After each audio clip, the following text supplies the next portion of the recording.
President Ferdinand R. Marcos Jr. delivers a stern warning to crooked officials and contractors behind substandard and anomalous flood control projects.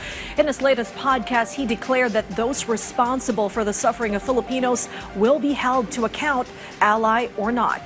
Clazel Pardilia reports. Homes submerged in flood waters, businesses destroyed, and lives lost due to the devastating effects of widespread flooding caused by faulty and anomalous flood control projects. President Ferdinand R. Marcos Jr. is determined to go after and hold to account corrupt government officials behind the suffering of Filipinos. Meron dapat naman managot dahil sa dinadaanan na hirap na dinadanas ng ating mga kababayan. They have to be told who is responsible and somebody has to answer for their suffering.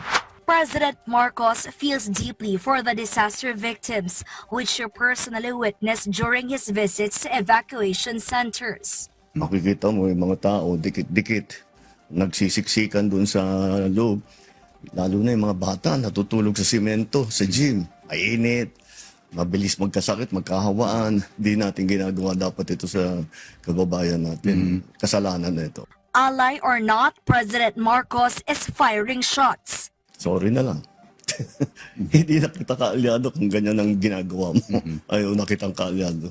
The president has names. They know who they are.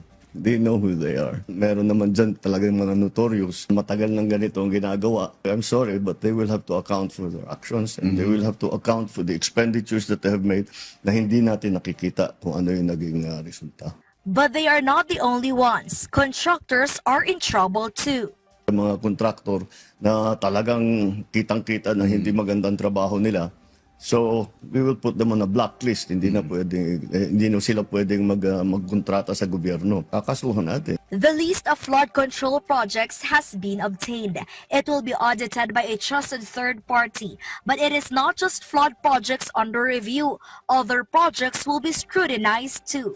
If these projects are not aligned with the National Expenditure Program or appear suspicious, President Marcos has a warning. I'm willing to reenact the budget if that's what we'll have to do. The chief executives lump nonsense projects inserted into the budget, particularly foreign-assisted ones, exploited by corrupt officials that tarnish the country's reputation. And the worst part of this all, yung napupunta, kuminsan yung mga project na hindi maganda, napupunta sa unappropriated. Ano yun? Utang yun. Nangungutang tayo para bang rakot itong mga ito. Sobra na yun. Sobra na yun. While Congress has the right to revise the budget, the President said it should not be misused or abused. Trabaho naman namin na magbigay ng plano at hindi nawawaldas, nananakaw ang pera ng tao. Clazel Pardilia for the new and better Philippines.